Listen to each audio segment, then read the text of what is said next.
It is so good to have you here tonight, Shakti. How are you doing? Oh, thank you. First of all, thank you for having me here again. And I want to congratulate you on your new website, souljourneys.com. It's excellent, and I think it will grow and be a wonderful new enterprise. And yeah, I'm very well. I'm keeping myself well, and I'm very busy because we are living in troubled times, and more people are struggling and needing emotional support and having problems getting sick, both mentally, emotionally, spiritually, in all ways you can think of. So just trying to help everybody out who's feeling like they're losing it, and it's a tough job sometimes. I hear that. Now, I just posted the link to your article. You have an article, fabulous article, by the way, called Obstacles to Healing, our topic tonight.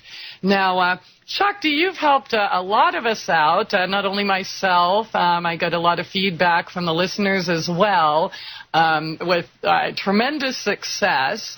But I'm sure there's things that, you know, we don't take into consideration. Sometimes you might think, oh, Shakti is going to heal me, and I'm going to have this magical pill or this magical session, and then my work is done.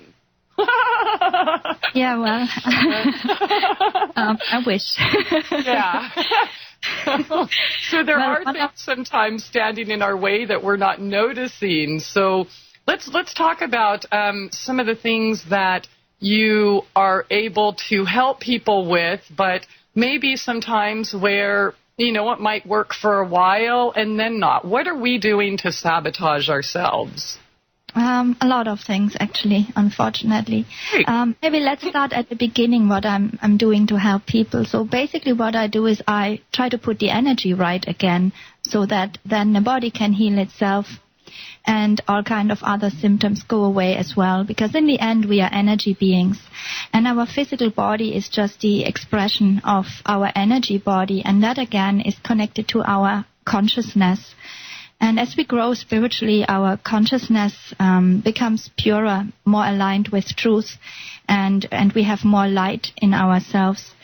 And when we have blockages, when we don't deal with issues, when we're in denial or put the head in the sand, like the famous ostrich, then we start to block ourselves up.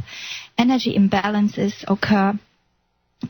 Sometimes also when people had trauma, energy balances will occur, and then negativity can get in. We've talked on Truth Brigade before about entities and the damage they can do. So my work, when I'm working with somebody the first time, I'm checking their energy body for any obstructions, and I remove entities. They often cannot be removed in a single session. It generally takes about 4 sessions to get all the entities out, depending on how severe it is. Some people are faster, some slower. And then I repair chakras that might be damaged. And so a lot of things can be done, and people get tremendous healing. But then there are the people where nothing seems to happen. And it's very easy to pinpoint this.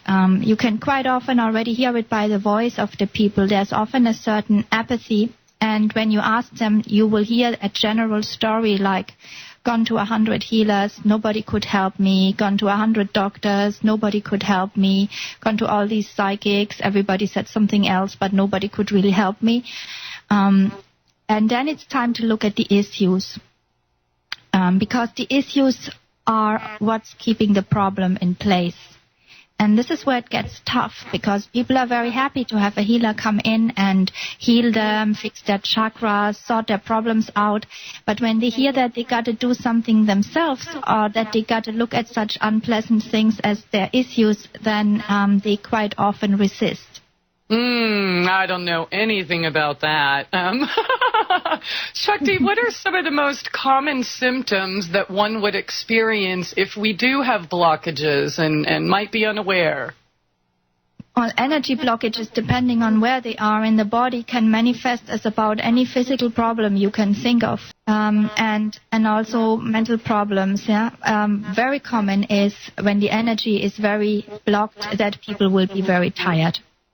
That is a very So that's usually where people will complain about fatigue or complain about some physical malady and then run to a doctor, completely ignoring what's going on in their energy body. Yeah, that's right, because we are not, the energy body doesn't exist according to modern medicine, you know. They think that we are machines, we are biological machines, and they take a part out, put another part in, use another spare part, or, you know, give a bit of oiling in form of some chemicals. Mm-hmm. Yeah. We were at the garage. And doesn't that further serve doesn't that further serve the blockages and perhaps help them continue to grow? It does, and sometimes you actually can see certain medical treatments will have very adverse effects on the energy body. For example, I've seen with people who are on psychopharmaca medications that affect the mind, that they quite often attract brain entities. They have lots of stuff in their brain, little entities. People who had chemotherapy, their whole energy body the aura turns black. People who had radiation therapy can have, I've not seen it very often because I don't normally work with these people, but it tends to completely shred the aura. And it can even be if you had one of these computer tomographies, these scans that are very harmful. And this can do it as well. So a lot of things that we are exposed to, a lot of energies from radiation, X-rays, and so on, has effects on the energy body. Okay, so most often when one decides that they need a healing, maybe they're not sure what it is, it starts off with physical symptoms.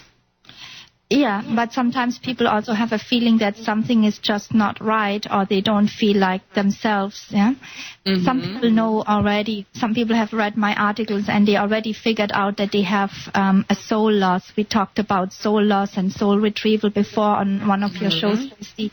Yes. So listeners can still find the archives.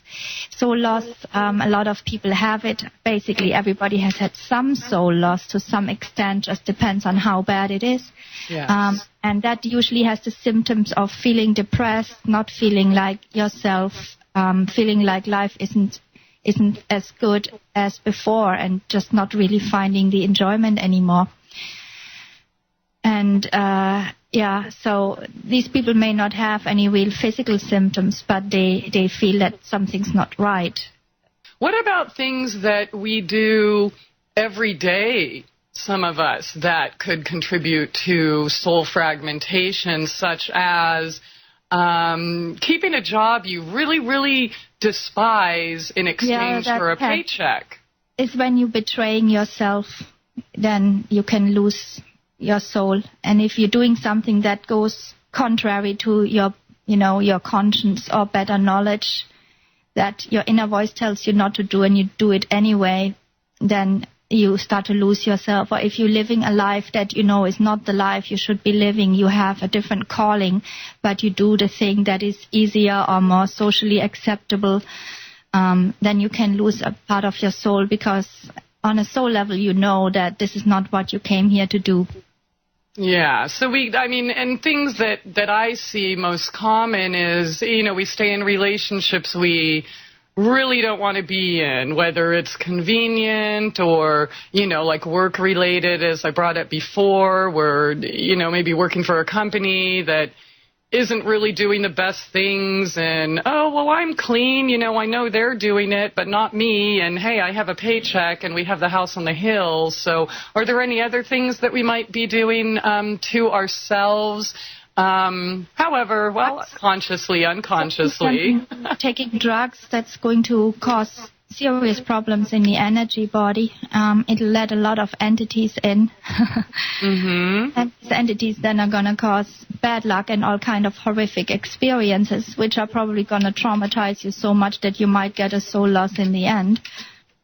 Wouldn't you say that a lot of us are kind of in denial when it comes to ourselves, looking in the mirror, for instance? Mm-hmm. It's easy to point out what's wrong with the world or what's wrong with other people, but we sometimes completely ignore that we might be contributing to our own unhealthiness on some level. Oh, absolutely. I mean, what you need are two things. Everybody needs it. That's ruthless truth when it comes to yourself. You have to be ruthless with yourself if you want to spiritually grow. And the other thing is to take responsibility.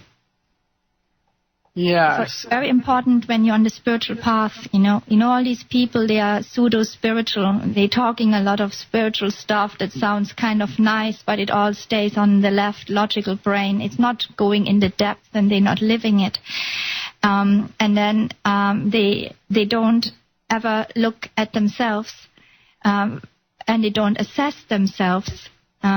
Self-assessment is very important on the spiritual path, that you regularly take time to look at yourself and see what your shortcomings are, and then try to work on them to be a greater you. A lot of people don't want to do that because ego is in charge. And that is a typical thing on the spiritual path, especially among spiritual people, maybe more than among even unspiritual people. Ego is rampant, and ego runs the show. And people get off on that they are more spiritual than others. And when ego is running the show, then, people stop being critical with themselves, and they just want to hear only good things about themselves. And yes. It's a path that goes down into an abyss of pain. I mean, when you're in denial and you're denying that, you obviously not noticing that you're in denial. Only maybe a year later or two, when you look back, you will think, oh my God, was I in denial? Yeah. So I'm sure it's something, that we both, I've definitely discussed denial of my denial here on the show, and it's something we're not aware of. But as a client, has a client come to you and maybe you tried to lead him or her the right direction and they just didn't want to see because the denial had set in, it was so deep-rooted? Oh, absolutely. But I'm, ruthless with the truth. I give them. Absolutely, I got no mercy there because I'm not going to do them good if I tolerate their problems. Then they will not get any healing, and that's much worse than if I give them the uncomfortable truth. And I always try to do it nicely, but I do say things at times like, you are an energy vampire. You got to look at that. Or you're extremely disempowered and you're afraid of your own power, and you need to start to learn power back, take power back. And then people will say, oh, I don't know, this taking power back, I don't think it's going to work for me. And I already smile inside. These are typical things that's not going to work for me, which means I'm special. My ego is telling me I'm special. It works on everybody else, but it's not going to work on me, Yeah. These are some good excuses. I've heard some really, really rich ones, and sometimes I have to try very hard not to laugh out loud when I hear them, because I know the games that people are playing, and I'm compassionate, and I love them as they are, but I also know they could be greater, and I'm trying to help them to be greater and not to be dependent on me, but to empower themselves so that they can heal themselves. No, you're absolutely right as a healer, because there's some that, I notice they'll just say what people want to hear, and you're not really getting to true healing if they're not going to tell it like it is, right? So if we're in denial, or if you're in denial and you go to Shakti, be prepared to hear the truth. Because, ultimately your goal is not like, say, standard psychotherapy, No, in mainstream, where you want them to come back to you every week. You want them to empower themselves so they don't have to go back to you, that they have the tools necessary. You taught them the tools necessary so they can continue their healing on their own. Exactly. And this is going back to responsibility. The reason why somebody has got a problem in the first place is always some disconnection from spirit and from spiritual truth. Yeah, it's either we are not understanding reality, we are refusing to learn a lesson, we have a trauma that we haven't looked at, that we need to basically mentally and spiritually process so that we can move on, and we haven't done that yet. It's many, many different things, but it's our own karma and our own issues. So it's our responsibility to clean them up. Of course, I understand that somebody who seeks healing often is lost and they don't know what's happening to them and why they're having these problems. And this is where the healer comes in. And a lot of things can be done that doesn't need the participation of a client. For example, if they've got lots of entities, surely I can remove the entities. But if they then irresponsible and, take drugs and get completely drunk and get new ones, then it's just an endless cycle. Yeah, okay. Now, as far as things that are holding us back, we've pretty much covered denial, or at least as much as we are going to in this show tonight. But how destructive are our negative belief patterns? Very destructive. It can come to a point where no healing is possible at all anymore. For example, our beliefs create our reality. Let's say if somebody believes that his disease is incurable, that's enough that it's not going to work because you have this firm belief that it is incurable, so nothing's going to work. Okay. You're just not allowing the healing energy to come in. Okay, now what if we don't think we're being negative, if we think it's just reality? That was an excuse I used to use. Well, I'm not being negative. I'm just being honest. I'm just facing the truth. Life sucks, I suck, and I'm always going to suck. I think it's really important that we need to assess where our beliefs are coming from in the first place. For instance, when I was told I had 6 months to live 17 years ago, or, I was in a wheelchair and doctors told me I'd never walk again. And I watched a movie this week where the woman was in a wheelchair with MS, and this guy told her she could heal, and she's like, "Are you crazy? Don't you understand? I have MS. I'm going to have it my whole life, and I'll never heal, and I'll never walk again." So I think it's also important to assess where we were given these beliefs. Do we believe it because somebody told us or because we've read it somewhere? I think because that really helped me, I think, on my healing journey, realizing that, wait a minute, I was lied to about everything else. Maybe it won't be true. And in a sense, I ended up lying to myself, or at least I looked at it as lying by, saying, thank you, God, for restoring my health, or thank you for, or I'm healthy. I would say things to myself that I knew really weren't true at that moment, but just switching my thoughts that really changed everything. Mm-hmm. Excellent, Christy. That is very true what you said. First of all, yes, these beliefs are often implanted in us intentionally by the system, because we are meant to be dependent on the system, whether it's the medical system or the government. They want us to not know our own power so that we can be manipulated and our energy harvested somehow, and our money, of course. Yes. To keep us small.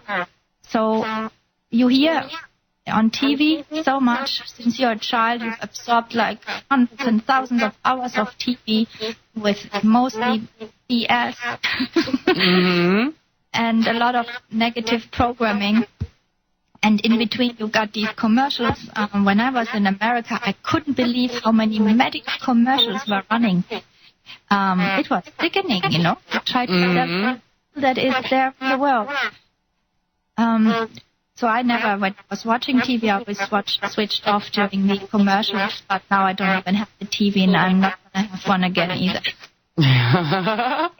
Yeah, it is. I don't have regular TV myself, but when I do see it and, glance at the commercials, it's like, no wonder, and then, of course, I can look back and see why I held the negative belief system that I had. We're completely bombarded with it, so don't fret. And I don't know,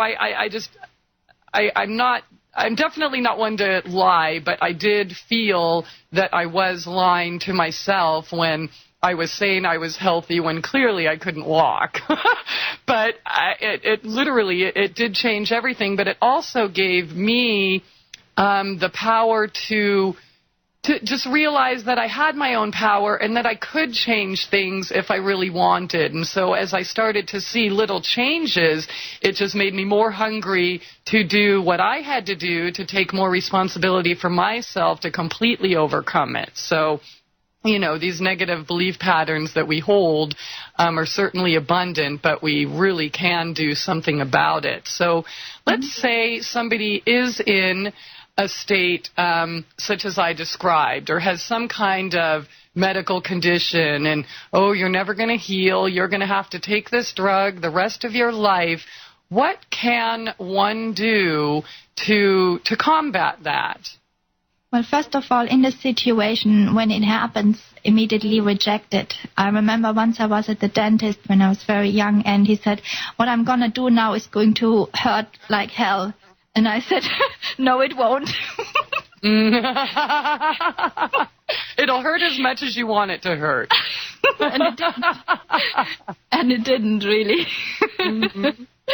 But yeah. So, you know, the kind of negative things they put out, I'm not sure whether they're aware of it sometimes, the kind of nonsense that they say.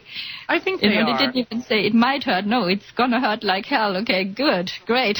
The other thing is if it's already happened. So in the situation, you can take your power back by immediately rejecting that. So if you're at the doctor's and he says you got this disease, it's incurable, then you say, maybe for you, but I'll find the cure. Bye. That's it. Mm-hmm. You know? The only thing that I really believe Western medicine is good at is they're pretty good at diagnosing it. But the diagnosis does in most cases not do you much good because there aren't any positive ways of putting you right energy-wise. That's why I personally haven't seen any doctor and taken any medications for 20 years, exception when I broke my ankle. But other than that, for over 20 years, I haven't seen a doctor. I fix myself. Yes, you are your own doctor. And we all have that capacity within us. So Absolutely. Absolutely. And this is also a test, you know, for the spiritual people. You have all these healers, and as soon as there is a little problem coming up, then they do the very thing that they tell their clients not to do. You know, I've heard of a Reiki healer, and she said, well, next week I have to have surgery on my eye. I said, what's wrong with you? And she had some problem with the eye, and she wanted to have surgery on it and have an artificial lens put in. And I said, wow, are you doing that? And yes, there's no other way. And I thought, well, if you really can do Reiki, you should be starting to heal yourself, and even if it takes a long while. But then they're going immediately back to the system, yeah? Yes, yes. Immediately going back to the system, even for small things like a flu, you know. What kind of Reiki healer is that who runs the doctor and then asks for antibiotics for a flu? Exactly. So when searching for a healer, definitely, I think rule number one is look for someone who actually practices what they preach. What kind of obstacles do you face when performing a healing, with somebody just like me who maybe has negative belief patterns but isn't aware of them? How does that affect the way you deal with your client? Well, it depends. In the beginning, I will just start to clear them of the typical problems that people have. I might do a soul retrieval, get rid of entities, fix the chakras. Sometimes that's enough for them to get rid of the particular problem that's bothering them. To go all the way with healing is a many years journey, you know. It can't be done with just having 1 or 2 or 3 or 4 healing sessions, not even with 100 to tell the truth. It needs effort of the person themselves. But then when we come to a point where they haven't reached the healing goal that they have and it seems stuck, then I need to look at what is it that keeps them stuck. And then it is my duty to point it out to them. Okay. Now, here's another question in the chat. It reads, without the memory of negative or missteps and mistakes, how do we progress to the positive? And, you know, I'd like to actually extend that a little bit further to traumas and such that we tend to suppress from childhood. Well, the natural state would be to just be in the positive, you know. Question is, why did we slip into the negative in the first place? You know, we're living in a time where we are programmed to be negative and not to have a real understanding of reality as it is. We are being misled. The big illusion, and the world is at the moment full of lies in all respects, you know. On every topic, there are spiritual deceivers. The medical thing is a deception. Government, wherever you look, you find that this big deception is going on. So we really don't need the negative. We need to just remember who we are. Now, somebody here in the chat is asking about guilt, and I know that's one of the topics we are going to tackle tonight. So the question reads, to ask you how one achieves getting over guilt for missteps or mistakes in life that we regret. Well, there's two different types of guilt. There is the one that you shouldn't be carrying, and the one where you've really done something wrong. Sometimes, if you really feel that you've done something wrong, you will have to forgive yourself. But you can't just say, okay, that's it, I'll forgive myself now. That's it, because probably it's not going to work. So what you have to do is you have to look at the whole situation where you did something wrong. And you have to look at all aspects, what made you do it. And there's usually an underlying weakness in your character that made you do that. Maybe you didn't speak up when you should have, and then somebody else was being bashed, and that's because you were cowardly or you were afraid of being criticized, yeah?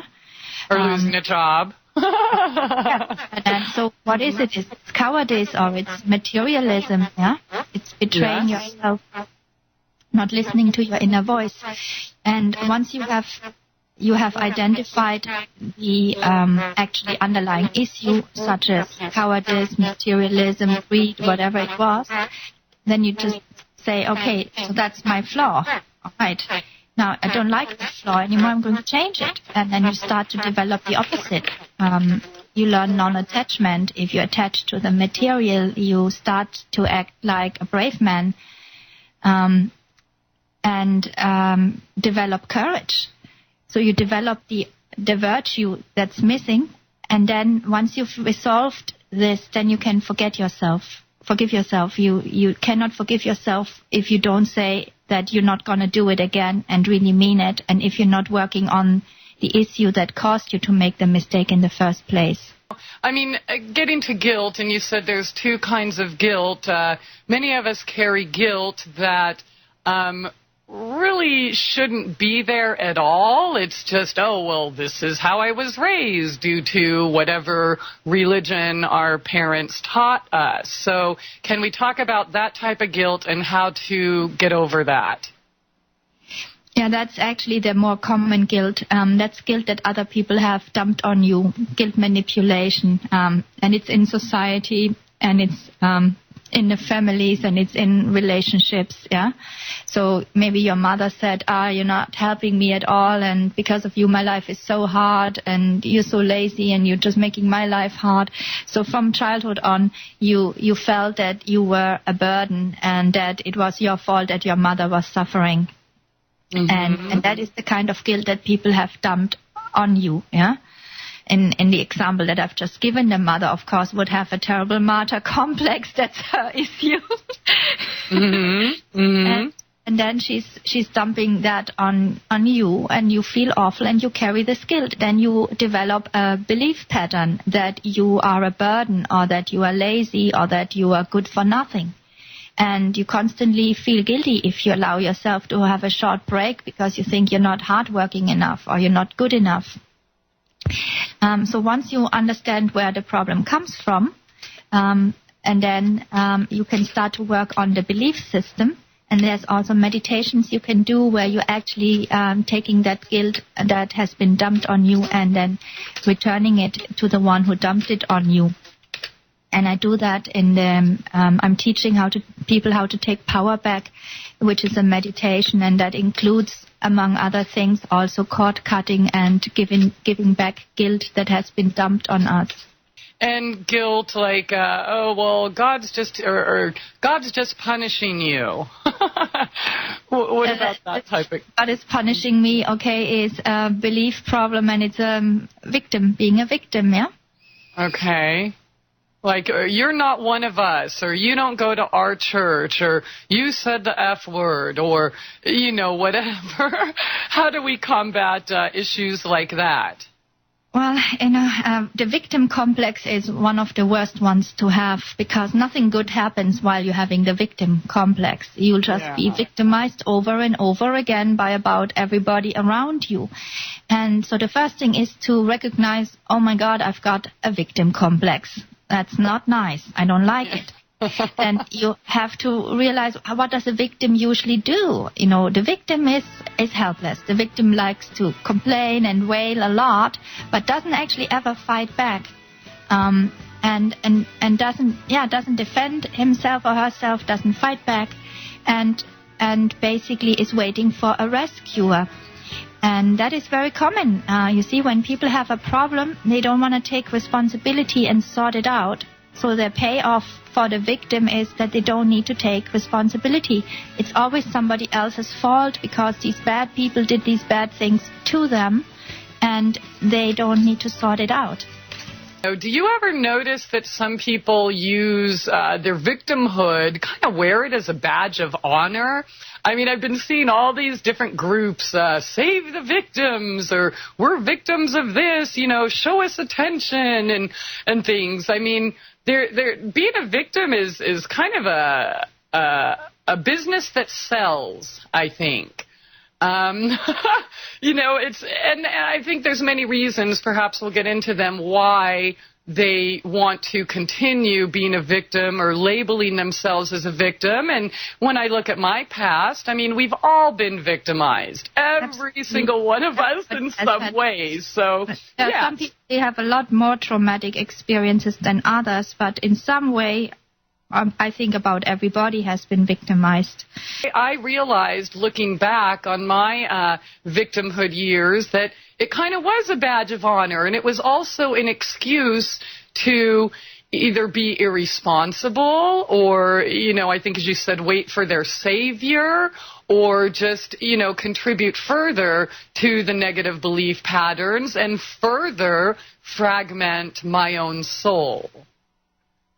Yeah, unfortunately it's true. I mean, people wear this as a badge of honor and they get payoffs and they don't want to deal with the responsibility. I mean, if something very traumatic happens to you, let's say if somebody had an experience of, let's say, rape, that is absolutely awful. I would never tell people that, oh, it's your own karma, you created that, because that's absolute cruelty. Some pseudo-spiritual people do that. It might be your karma that these things happen, but not because you deserved it. But it could be because of things that happened to you in a past life. You now have a pattern of this, which this may just tell you need to release it so you can step out of it once and for all.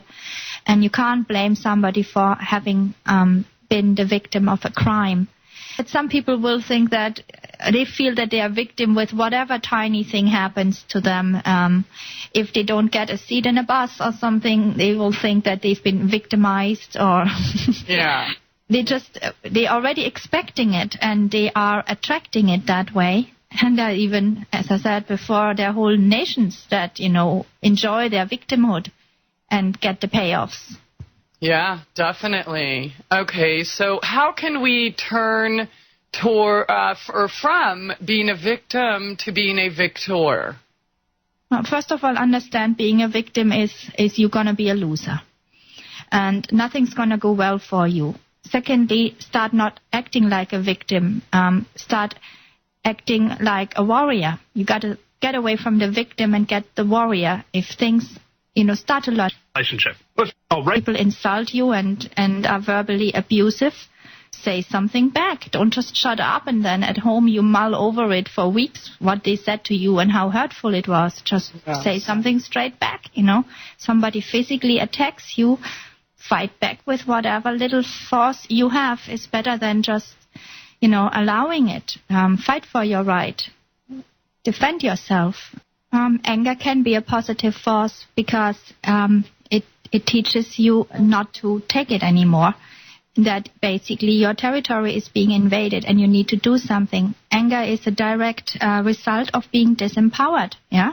Mm-hmm. And it tells you to take action. If, say, for example, in nature, an animal's youngs are attacked, and the animal is going to show its teeth and it's going to threaten you, and it will show you that come one step closer and I will bite. Mm-hmm. And that is a positive action for the animal. Mm-hmm. And if you constantly get abused and you never say anything and you just take the abuse, once you take your power back, the anger will go away. Anger can sometimes be the fuel that spurs you on change. Say if you're in a job and your boss abuses you, is constantly exploiting you, you have over hours without end, without getting paid properly, and he says nasty things to you, and at some point you will think, that's it, I've had it, and you quit. It was empowering. Yeah, absolutely. Okay, now I know one of the things you talk about in your article, which I is certainly related, is vengeance. Yeah. So I know that's something, when we realize, we've been victimized and screw you, I'm going to stand up and fight, I don't want this anymore, and then we want to seek revenge, and then we get into this negative spiral, the snowball effect that leads to maybe even lifelong vengeance. So yeah, I'm not talking about a physical vengeance where somebody goes out with a gun to shoot somebody. Of course, I'm not recommending that. Yeah. I'm talking about the victim's way of vengeance, where, for example, you feel that your parents did you wrong, so you develop some horrible disease so they can see how they messed you up, or you become a loser and an alcoholic and you never hold any job, and then you say to your parents, well, you didn't bring me up properly, it's all your fault. And now I'm going to show them how they messed me up. And this, of course, is not a conscious process, it's subconsciously. But it's a way of getting back at them, so that other people will say, my, oh my, these people's son, he's a bad guy. I don't think they did very well on bringing him up. Mm-hmm. So this is the vengeance I'm talking about, and it's a subtle pattern. It's most of the time subconscious, and one has to ask oneself, is there anybody I want to get back at by having this problem in my life?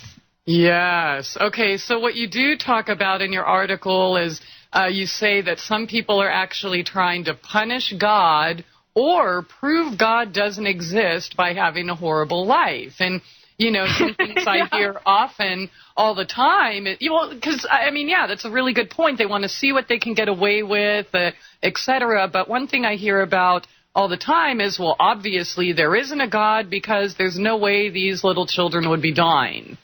Yeah, that's very common, actually. It's also part of the martyr complex. In the martyr complex, people thinking that they are better than God. I actually had a man who told me once, when I asked him what he really wanted from life, and that was at the time after I had self-realization, and there were some very strange effects. So whenever I was with people, they were forced to speak the truth, even they didn't want to, which led to some very hilarious situations. So when I asked this man, what is it you really want? And he said, I want to be God. And he said, because he's not doing a good job and I could do much better. And I thought, wow, the arrogance of that. So yes, it's very convoluted. Sometimes people want to punish God because he didn't help them. Sometimes people think they're better than God. It's very convoluted what's going on. And people feel ashamed when they become aware of what they've been playing, the games they've been playing. It's hard for them to admit it even to themselves. Because when you're looking at it, isn't it horrible when you tell yourself, I was arrogant, I thought that I was smarter than God? Wow, that's quite a big chunk to bite off.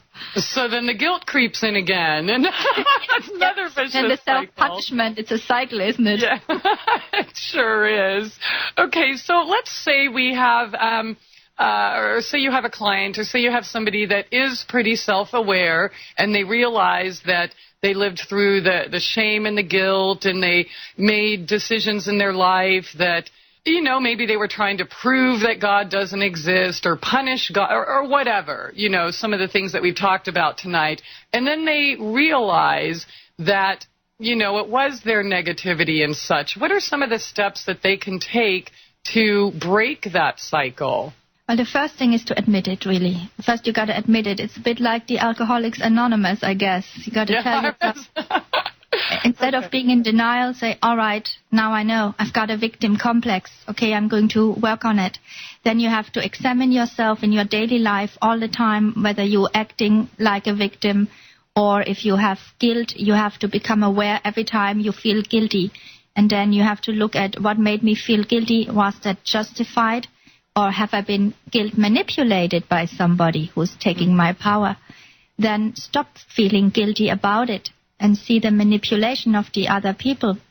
And that's how you break out of it. It's basically awareness. You need spiritual awareness, and you need to constantly watch your mind. The mind is the culprit. All the patterns are in the mind. It's not in the body. And the mind is a bundle of thought waves and patterns that we have acquired, and we can change it and make it into a completely different mind, a much better one. Okay. All right. I like that. Now, I would like for you to spend some time on ego, Shakti. I know, we're told all sorts of things. There's some religions that say, oh, you need to suppress it entirely. And, I would think that obviously that's impossible since it is part of us. So how do you suggest we work with our ego when we see it coming out? Like, for instance, you start off your paragraph about ego saying that the greatest need is to be special. The ego might say, I'm so special, I suffer more than anyone else. Look at me and admire me. And I have to say, once again, Shakti, you hit the nail on the head. I also had those thoughts in certain times of my life. So how do we balance that to get it to work for us or with us as opposed to against us? Well, first of all, you got to be aware what gives your particular ego its kicks. So take a piece of paper and write down, I'm special because, and just think of everything that you can think of, and write down in which way you are greater than others. Like, I'm richer, I'm more beautiful, whatever comes to mind, I'm more intelligent, I'm more spiritual. And it can also be the opposite, the worst, like I'm uglier than anybody else, poorer than anybody else, more pitiful than anybody else, whatever. And these are the kicks that your ego has. Okay, and ego always destroys what you're most proud of. So if you're very proud of your intelligence, it's going to trip you up and make you look really stupid. If you're proud of your beauty, you might have an accident and get some ugly scars, and the beauty is going to be bye-bye. Yeah. Ego tends to destroy what you are, what you want most or what you're most proud of. So then next you need to put the ego in its place. That is, again, you got to watch your thoughts every day. There are also some meditations for ego processing that I've learned and that I have done for myself. But I think I find personally I prefer the method where through spiritual practices and meditation you eventually get the ego under control. Now, there are some things that are absolute poison for ego. Ego doesn't like to ask for help. So one way of, putting ego in place is to, when you need help, ask for help. So we cannot get rid of the ego completely, and that would leave you incapable of dealing with things in this physical reality. So you need the ego. It has a function. And the thing is, if the ego goes out of control and it oversteps its boundaries and runs the whole show, which it does in most people, then you have a problem. And as soon as a person who has got an out-of-control ego gets in a position of power or gets some spiritual power, then things go very badly wrong. So sooner or later, every spiritual person has to deal with the ego, or you will get a fall. Now, as we said already, one way of dealing, there are different ways of dealing with ego. The main thing is you got to mature it. You can't get rid of it. And there are some things that ego doesn't like, such as asking for help. So if you really need help, do ask for it and don't feel ashamed to ask for it. That'll humble ego a bit. And another thing that ego absolutely hates is to admit it has made a mistake. So if you've made a mistake, admit it openly. And if you have done something wrong, apologize, because that's another thing that ego absolutely doesn't like. Okay, now how do we know if our ego is in check, or if the anger perhaps is coming from the ego or from somewhere else? Well, let's say you're getting very angry. First of all, assess, is this something that's actually happening now, or are you mulling over something that's already happened? If you're mulling over something that has happened and you cannot get rid of the thought and you're going over the incident over and over again, then you've been disempowered in that incident, as can happen when you've been abused physically, sexually, verbally, as can happen when somebody has cheated you, lied to you, and so on. In this case, you need to take power back from the person and the anger will go. If you're having a situation at hand that's happening right now and you're suddenly getting very angry, then ask yourself, first of all, calmly, why am I getting angry? Is this person actually doing something that I should not allow him to do? It's like attacking you physically, you've got a reason to be angry, attacking you verbally, you've got a reason to be angry. Though sometimes, I must honestly say, sometimes when the people do this, I'll just watch it with a certain amount of detached amusement, because I see how their entities are pushing their buttons and they're just trying to put it out on me, and most of the time I just won't reply to this kind of thing unless I feel that it's going too far and they need to be put in their boundaries. Then I can be very fierce. Yes, you can.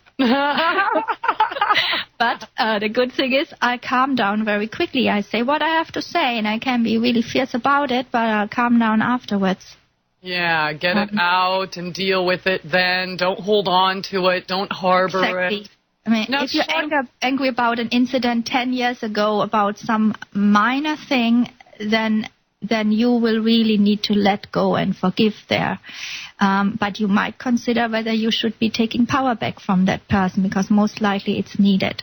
Now, if you're reacting because, let's say, somebody calls you stupid, calls you an idiot, and you're getting angry, okay, that's because you're insecure. You don't know that you're not an idiot. You're fearing that you might be one, so you're immediately getting angry. Mm-hmm. Because it's just a word, so if somebody calls you an idiot, what does it mean? It doesn't change you into one unless you believe it. Absolutely. I just, this kind of thing just shows that the person who's saying these things has got a problem. Yeah, definitely. Okay, now let me ask you, can you speak a little bit on the psychology of ego, when good people go bad, so to speak? I mean, we see it in well-meaning people, whether they're politicians or anyone that gets some type of position of power. In fact, I've seen with my own eyes what I thought was like a beautiful person, and they were given a label and everything changed. Where does that come from? Do you think that, maybe you've heard of love bombing and such that psychopaths use to other people? Do you think a regular person can basically fall for that, and then all of a sudden their ego takes over? Or do you think it was always there? How does that happen? How do good people go bad overnight? All right. So first of all, I don't quite like the word psychology of the ego, because I'm not a psychologist and I don't want to be. So let's say the mechanism of the ego. Okay, all right. And, in my opinion, my assessment of this is that people haven't got a real base of ethics. Before, when they didn't have much power, they were only good because of lack of opportunity to being bad. And okay, so they were just like in check, or just kind of waiting for that opportunity to let the ego take over completely. Yeah, let's just say as an analogy, for example, a man who is not very good looking or cannot get any girls, so he could say, well, he was all virtuous and celibate. Well, that was just because he couldn't get anything. But as soon as, most likely, but then as soon as, let's say, this guy maybe looks more attractive, done some bodybuilding, and suddenly he's got lots of money and the girls are after him because he's in a position of power, and now he's messing around and cheating his wife all the time. It's not that what really has changed, it's just he's got the opportunity now, and he hasn't got any real ethics. So that's how things happen. I think these people, they get a trip. and they haven't dealt with their own issues. They can be people who, for example, have an inferiority complex or, have feelings of resentment. Suddenly they are in a position of power, and then they can pay back all the people who treated them badly from school times, and they can dish it out to others, or sometimes they get high on it, and they have got nothing to hold them back. There are no proper boundaries of ethics in place. Okay, so essentially what you're saying is that, although it might appear to people like me that it happened overnight, it was always there. It just wasn't given its opportunity to shine, so to speak? Yeah, I think there's a seed in the people already, and it just gets activated by the right circumstances. Okay. All right. Now, there's a lot of comments here in the chat about addiction. Maybe you can talk about that. One of the comments says, curious if the guest thinks that all drug or alcohol excessive use and addiction is a representation of shelved issues not addressed and a resultant of negativity never looked at in the mirror. Other people commented on ego and addiction. So what are your thoughts on that? I think addiction mostly happens because of spiritual disconnection.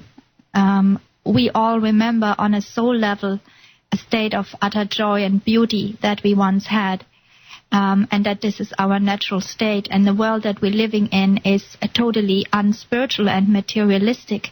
So people feel a lack, an emptiness, and they try to fill that, and they use alcoholic spirits to numb themselves out so they don't feel the disconnection and the emptiness, the void in themselves anymore. It's basically a soul loss and a longing to, go back to this natural joy and inner peace that we know we should have, but we don't know how to feel that anymore. Okay, so, it sounds what you're saying that ego and addiction probably aren't related because the ego would kind of want you to be on top, and maybe, so where do you think it's coming from? I don't think addiction and ego are directly related. I think addiction is a thing of its own. And of course, there are substances that are so addictive that once you've had them, then you will want to repeat it. I've heard that some of the sweets are actually more addictive than heroin. Imagine that. Yeah, no, I know when I need my chocolate. And a lot of it is also social. I've seen it myself in my teenage years that people who were actually completely against smoking would go along with a pack, because they wanted to be accepted. So here is this basically approval seeking. Approval seeking is another way of giving away your power. You want others to approve of you. If you're really strong within yourself, it doesn't matter at all what other people think, because you know that you're a good human being, and you know your own power and your strengths, and you respect yourself. So it doesn't matter if other people don't respect you. But if you're insecure, then you need to have an approval from the outside because you don't know who you are. So it's almost sounding like an ego can actually help people with addictions they want to overcome. That's a positive ego. The positive ego, the mature ego says, I am enough. The childhood ego says, I can't get enough. So when somebody is stuck in a child ego, you'll find they can't get enough. They don't have enough money, they don't get enough love, they don't get enough attention, they don't get enough joy in their life, whatever. And then the next stage of the ego, the adolescent ego, is the I'm not good enough. They think maybe I'm not beautiful enough, I'm not manly enough, whatever it is. And then comes this state of the young adult ego. It starts to think that I'm not growing spiritually fast enough. I need to do more to grow spiritually faster. And eventually you come to the point where you know that you're enough. It's just a knowing of who you are. You're not arrogant about it, and you're not insecure either. One of the things we didn't talk about tonight, Shakti, is the fear of change. And I think that might be a good segue, because I know a lot of us, including myself, hold on to things that are not serving us, that are depleting us of our power, our soul resources, etc. So, it's. I think we talked about in the break. I've heard the term before. The devil you know is better than the devil you don't know. So let's talk about change and the fear of, and steps we can take to hopefully make better choices on our healing path. Fear of change is a very big problem, and most people have it to some extent. Some people very severely. And people will take all kind of things. They will even stay with a man who beats them rather than stepping out of the situation. Now, when you're in a bad situation, any change is better than staying like this. And if you're in a stuck situation, you have to be daring and try something, even if it's risk, rather than getting stuck in a situation that makes you profoundly unhappy. Yes. To get out of a stuck situation, take steps. Do something different from what you've done before, or you will not get out of it. Mm-hmm. And the fear of change is also a spiritual insecurity. It shows that you don't have faith in yourself and the universe. You don't believe that the universe will support you. So everything that's out of your normal range is scary. And the way to do it is do it anyway. That's the way, Exactly. You can't avoid it. You just have to go through it. But when you realize first that you are resisting change, that's the first step. Again, you recognize it. You recognize the problem. And then you can start addressing the problem and act differently. And you can act as if, even if it's not true. Say you're feeling totally scared inside, but act as if you're a brave man or woman. And with the time, this new role that you're playing becomes you, and you become brave. Yeah, absolutely. And so you kind of, you wrote a lot about payoffs and briefly mentioned it in the last hour, but you have to realize, for instance, the abusive relationships that people stay in, there are payoffs. So I think, it's probably beneficial for each of us to look at what these are and clearly assess, you always hear, I can't leave because I won't be able to afford to take care of the children, or where am I going to live? I can't afford a house, or this and that. But you're absolutely right, Shakti. You have to just do it because, as you said before, any change is better than what you have now. Yeah, well, first of all, payoffs don't pay off. You always Exactly. get small change. You always get small change. It's like a robber takes, your millions and gives you a few coppers. Yeah. Lose something very good. Your spiritual connection, the beautiful you that you are, and you become something small and twisted that you are not by continuing with these things that give you the payoffs. So you have to ask yourself from a deep level what these payoffs are. For example, let's have an example. You have a woman who's been trying to lose weight forever, and she's very badly overweight. And she said she tried every diet, and she's not losing weight.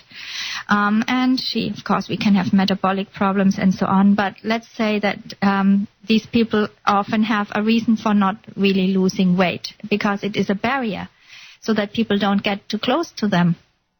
And so when she makes a list, like, what could be the positive thing about me staying overweight? And she's like, can avoid having another relationship, So fear of intimacy, that's a possibility. And there are some really crazy payoffs that people have, very convoluted, that you wouldn't believe that you could make that up. Mm-hmm. And when you look at it and you find it out yourself, then you gotta laugh. I found out some things about myself, too, that made me laugh. Definitely. And I'm so sorry. We hear the music already. I swear every segment just gets faster and faster. But thank you so much for sharing your time and wisdom with us. It's always a pleasure to have you here. And thank you all for joining us tonight. Abundant blessings and love to all. We will see you tomorrow night. SoulJourneysRadio.com.